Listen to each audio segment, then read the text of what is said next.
Everyone, आज हम पढ़ेंगे पाठ 18 तारे। अध्यापिका, बच्चों मैं तुमसे एक पहेली पूछती हूँ, सोचकर उत्तर देना। एक थाल मोतियों से भरा, सबके सिर पर अंधा धरा, चारों ओर वह थाल फिरे, मोती उससे एक न गिरे। हेमंत, आकाश। अध्यापिका, शाबाश विजय, तुम बताओ यह मोती किसे कहा गया है। विजय, मेरे विचार से तारों को मोती बताया गया है। अध्यापिका, ठीक। नीलम, मैडम ये तारे क्या है। अध्यापिका, तारे चमकते हुए अनेक सूर्य हैं जो हमें प्रकाश। बीच में ही मैडम सूर्य तो बहुत बड़ा दिखाई देता है, फिर ये तारे इतने छोटे क्यों दिखाई देते हैं। अध्यापिका, इसका कारण यह है कि ये बहुत दूर होते हैं।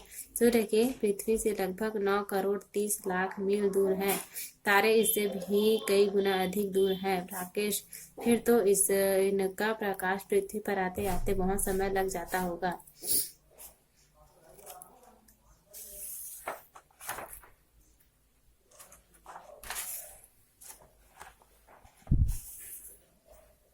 अध्यापिका, जी हाँ, तारा पृथ्वी से सबसे समीप है। इसका प्रकाश हम तक लगभग 4 वर्षों में पहुंच पाता है। कुछ तारों का प्रकाश तो अभी हमारी धरती पर पहुंचा ही नहीं है।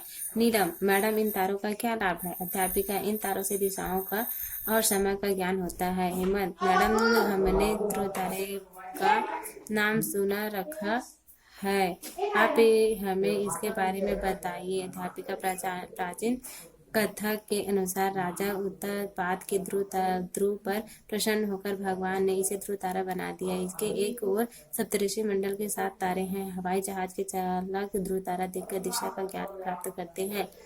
नीलम, मैडम कुछ तारे नीले और कुछ सफेद क्यों दिखाई देते हैं। अध्यापिका, तारे लाल, पीले, नीले और सफेद रंगों में दिखाई देते हैं। इन्हीं से इनके ताप और आकार का पता चलता है। लाल रंग का तारा सबसे बड़ा होता है, इस पर इसका ताप सबसे कम होता है। नीले और सफेद तारे सबसे छोटे होते हैं, पर इनका ताप सबसे अधिक होता है। अंजलि, मैडम आकाशगंगा क्या होती है। अध्यापिका, आकाशगंगा एक प्रकार में तारों का कारखाना है। इसमें अनेक नए तारे बनते रहते हैं। इसके बीच का भाग सफेद पट्टी के रूप में चमकता दिखाई देता है। नीलम, मैडम मेरी समझ में एक बात नहीं आ रही है। ये तारे एक दूसरे से इतने पास भी हैं, पर तीव्र गति से चक्कर भी काट रहे हैं, फिर इसकी आपस में टक्कर क्यों नहीं होती।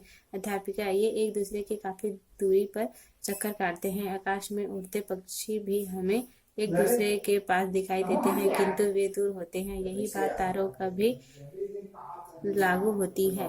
Thank you.